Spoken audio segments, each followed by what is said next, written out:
ಕಾಡಿನಿಂದ ನಾಡಿಗೆ ಎಂಟ್ರಿ ಕೊಟ್ಟ ಗಜರಾಜ ಹಂಚಿಪುರ ಗ್ರಾಮಕ್ಕೆ ಎಂಟ್ರಿ ಕೊಟ್ಟು ಆತಂಕ ಸೃಷ್ಟಿಸಿದ್ದಾನೆ.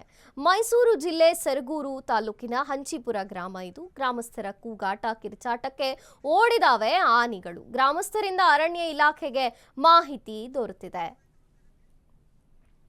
ಸ್ಥಳಕ್ಕಾಗಮಿಸಿ ಆನೆಯನ್ನ ಹಿಮ್ಮೆಟ್ಟಿಸಿದ್ದಾರೆ ಅರಣ್ಯ ಸಿಬ್ಬಂದಿ. ಕಾಡಿನಿಂದ ನಾಡಿಗೆ ಬಂದಿದ್ದಂಥ 3 ಆನೆಗಳಿವು. ಹಂಚಿಪುರ ಗ್ರಾಮಕ್ಕೆ ಎಂಟ್ರಿ ಕೊಟ್ಟು ಒಂದು ರೀತಿ ಗದ್ದಲವನ್ನೇ ಸೃಷ್ಟಿಸಿವೆ. ಮೈಸೂರು ಜಿಲ್ಲೆಯ ಸರಗೂರು ತಾಲೂಕಿನ ಹಂಚಿಪುರ ಗ್ರಾಮ ಇದು. ಗ್ರಾಮಸ್ಥರ ಕೂಗಾಟ ಕಿರುಚಾಟಕ್ಕೆ ಓಡಿದ ಆನೆಗಳು. 3 ಆನೆಗಳು ಬಂದಿದ್ದಾವೆ ಅರಣ್ಯದಿಂದ ತಪ್ಪಿಸಿಕೊಂಡು. ತಕ್ಷಣ ಗ್ರಾಮಸ್ಥರಿಂದ ಅರಣ್ಯ ಇಲಾಖೆಗೆ ಮಾಹಿತಿ ತಲುಪಿದೆ. ಸ್ಥಳಕ್ಕಾಗಮಿಸಿ ಆನೆಯನ್ನ ಹಿಮ್ಮೆಟ್ಟಿಸಿದ್ದಾರೆ ಅರಣ್ಯ ಸಿಬ್ಬಂದಿಗಳು.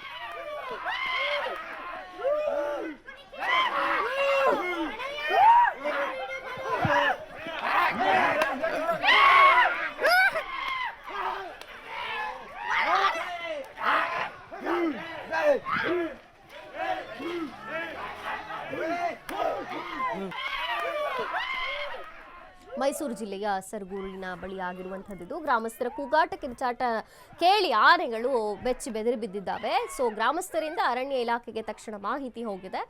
ಇಲಾಖೆಯ ಅಧಿಕಾರಿಗಳು ಬಂದು ಆನೆಯನ್ನ ಹಿಮ್ಮೆಟ್ಟಿಸಿದ್ದಾರೆ. ಸ್ಥಳಕ್ಕಾಗಮಿಸಿ ಅರಣ್ಯ ಸಿಬ್ಬಂದಿ ಆನೆಗಳನ್ನ ಕಾಡಿಗೆ ಕಳಿಸುವಂತಹ ಪ್ರಯತ್ನ ಮಾಡಿದ್ದಾರೆ.